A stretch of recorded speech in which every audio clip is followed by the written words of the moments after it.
Hey people, welcome to my mini blog, not mini, quite long. তো আজকে বিকালবেলায় মা আর আমার হঠাৎ করে প্ল্যান হয়ে যায় যে চলো একটু বাইরে থেকে ঘুরে আসি। তো সবার প্রথমে আমরা গিয়েছিলাম সৎসঙ্গ বিহার মন্দির, আর এই মন্দিরে আমাদের আজকে ফার্স্ট টাইম ভিজিট। ভিতরে যেহেতু ফোন অ্যালাউড ছিল না, তো আমি ভিতরে কোনো ক্লিপস দেখাতে পারবো না, but the inside environment was so peaceful, so calm, it was very relaxing. তারপর মন্দির দর্শন করার পর আমি আর মা চলে আসলাম একটা ক্যাফেতে। এই ক্যাফেটাতেও আমাদের আজকে ফার্স্ট টাইম ভিজিট ছিল। ক্যাফেটা খুবই সুন্দরভাবে ডেকোরেশন ছিল আর একটা কুল, একটা কজি এনভায়রনমেন্ট ছিল। It was quite loving and fun. তারপর ভিতরে এসে আমরা এখানে একটা ছোট্ট ফটো সেশন করলাম, yes, which is quite mandatory. Okay, তারপরে আমরা এখানে বসে আমাদের খাবার অর্ডার দিলাম।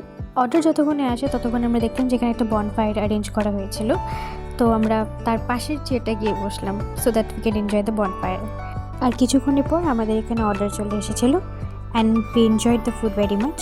আর একটু পরে এখানে বাপিও চলে এসেছিলো। তারপরে আমরা এখানে একটু বনফায়ার এনজয় করে আমরা চলে গেছিলাম বাড়ি। So bye bye everyone, see you in next blog, tata.